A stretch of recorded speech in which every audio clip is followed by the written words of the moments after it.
Good morning students. आज मैं CBSE 12th class के बोर्ड एग्ज़ाम्स, वो बोर्ड एग्ज़ाम जो सेशन 2021-22 में होने वाले हैं, उनसे रिलेटेड एक वीडियो लेकर आया हूँ। और वो वीडियो है टर्म फर्स्ट एग्ज़ाम और टर्म सेकेंड एग्ज़ाम से रिलेटेड। इन टर्म फर्स्ट और टर्म सेकेंड एग्ज़ाम्स में रिड्यूस सिलेबस क्या होगा, एग्ज़ाम शेड्यूल क्या होगा, पेपर पैटर्न क्या होगा और असेसमेंट प्लान क्या होगा, इसके बारे में हम जानेंगे। सबसे पहले मैं आज प्रोड्यूस कर रहा हूँ political science code 028 class 12th 2021-22 का ये वीडियो। सबसे पहले जानते हैं रिड्यूस सिलेबस। इससे पहले कि कौन कौन से सिलेबस आप लोगों के रिड्यूस किए गए हैं, मैं बताना चाहूँगा कि पॉलिटिकल साइंस की NCERT की 2 बुक्स आपके CBSE सिलेबस में लगी हुई हैं। पहली बुक का नाम है कंटेम्प्रेरी वर्ल्ड पॉलिटिक्स, जबकि दूसरी बुक का नाम है politics in India since independence. आइए जानते हैं इनमें कौन कौन से चैप्टर्स थे। सबसे पहले कंटेम्प्रेरी वर्ल्ड पॉलिटिक्स, इसमें 9 चैप्टर थे आपके। Chapter 1 the cold war era and non aligned movement. Chapter 2 the end of bipolarity. Chapter 3 US hegemony in world politics. Chapter number 4 new centers of power. Chapter 5 South Asia and the contemporary world. Chapter 6 United Nations and its organizations. Chapter 7 Security in the contemporary world. Chapter 8 Environment and natural resources. और last में है chapter 9 globalisation. अब जानते हैं कि आपकी इस first book के बाद सेकंड बुक, जिसका टाइटल है politics in India since independence, इसमें कितने चैप्टर्स थे? पूरे 9 चैप्टर इसमें भी थे। Chapter number 1 challenges of nation buildings. Chapter 2 era of one party dominance. Chapter 3 Planning and Development. Chapter 4 India's Foreign Policy.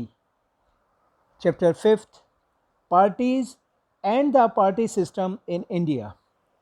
Chapter 6 Democratic Resurgence.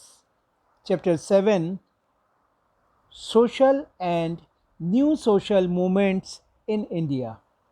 Chapter 8 regional aspirations. और last में chapter है Indian politics trends and developments. आइए देखते हैं CBSE ने कौन कौन से चैप्टर को डिलीटेड किया। अगर मैं टर्म फर्स्ट की बात करूं तो टर्म फर्स्ट में आपके सिर्फ और सिर्फ 6 चैप्टर्स ही आने वाले हैं। First book contemporary world politics में से सिर्फ 3 चैप्टर आएंगे, जबकि politics in India since independence वाली बुक में से भी 3 ही चैप्टर आने वाले हैं। आइए देखते हैं इनके मार्क्स वेटेज कितने कितने हैं। Cold war era and non aligned movement 6 marks का रहेंगे ये। The end of bipolarity 8 marks. United Nations and its organisation 6 marks. Challenges of nation building 8 marks, Planning and Development 4 marks, India's Foreign Policy 8 marks, total 40 marks। 10 marks का आप लोगों का project work, sessional work होगा। Term second के लिए जानते हैं, by chance इसमें भी 6 ही चैप्टर्स हैं, दोनों बुक्स में से 3 chapters. First of all new centre of power 8 marks, social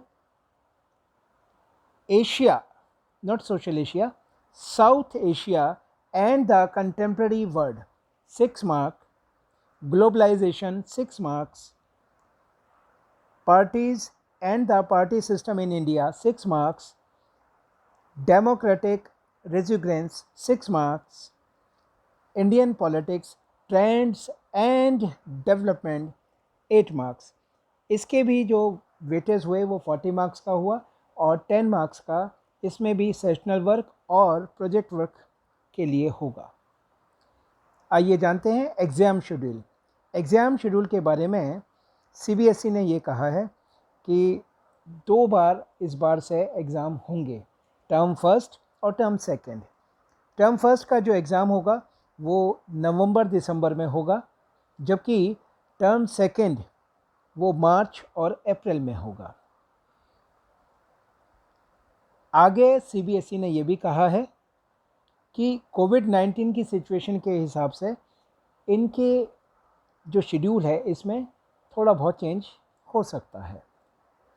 आगे देखते हैं पेपर पैटर्न।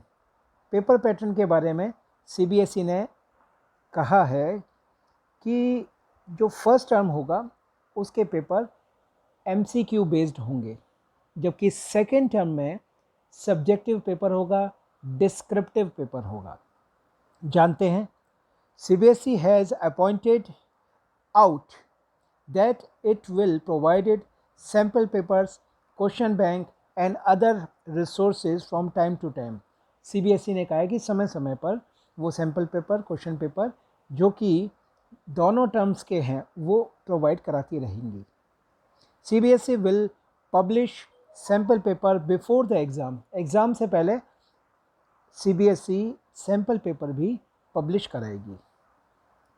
इसके साथ साथ internal assessment through out the year respective of term first and second would included end of topic और यूनिट टेस्ट। समय समय पर स्कूलों के द्वारा यूनिट टेस्ट और एक्टिविटीज़, प्रैक्टिकल, प्रोजेक्ट वर्क के थ्रू असेसमेंट बच्चों का पूरे सेशन में चालू रहेगा। आगे देखते हैं असेसमेंट प्लानिंग। असेसमेंट प्लान में सीबीएसई का ये मानना है कि टर्म फर्स्ट में एमसीक्यू बेस्ड क्वेश्चन आने वाले हैं और वो जो क्वेश्चन होंगे उनको करने के लिए जो ड्यूरेशन टाइम होगा वो सिर्फ और सिर्फ 90 मिनट्स का होगा। एमसीक्यू बेस्ड जो क्वेश्चन है वो सभी स्टूडेंट्स को OMR शीट के ऊपर करने होंगे, जबकि टर्म सेकंड का जो एग्ज़ाम होगा वो सब्जेक्टिव होगा और उसका टाइम ड्यूरेशन 2 आवर्स का होगा। आशा है आपको इस वीडियो से आने वाले समय में हेल्प मिलेगी।